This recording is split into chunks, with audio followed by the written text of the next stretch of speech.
The Best Hawaii, presented by American Savings Bank and Hawaiian Telecom.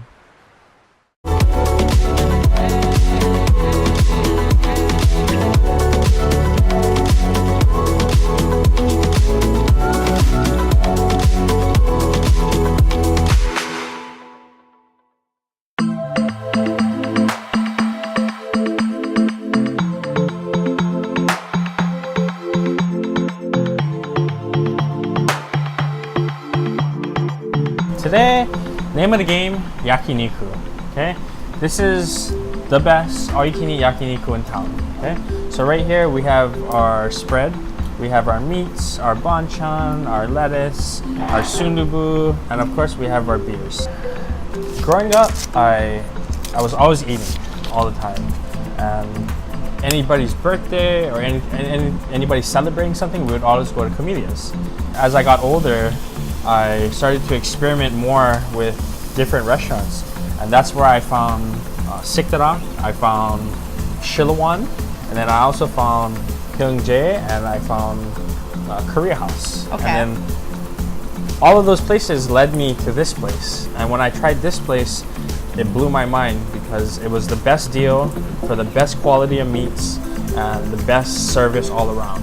It's such a good price because Yeah. for like $20 all you can eat. $20 all you can eat.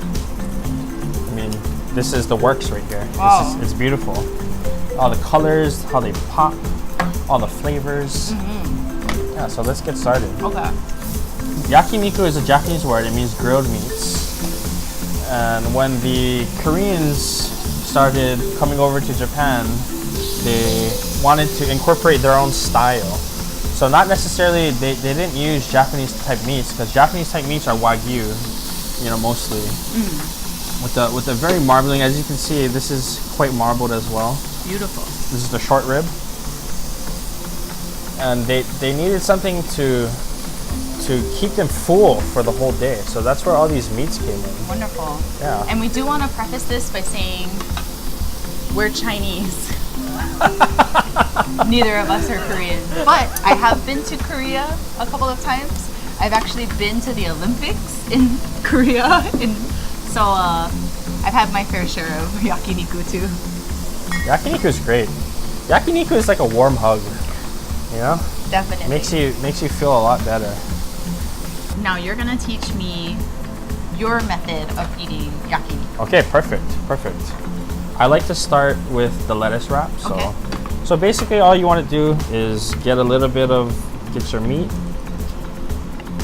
get a little bit of rice, okay, get a little gochujang, okay, and then you would put your kimchi. And you can put anything really you want, but I like to keep it simple. Okay. Yeah. So this sauce right here, this is salt and pepper with sesame oil. Super simple, but super tasty. Cheers and eat.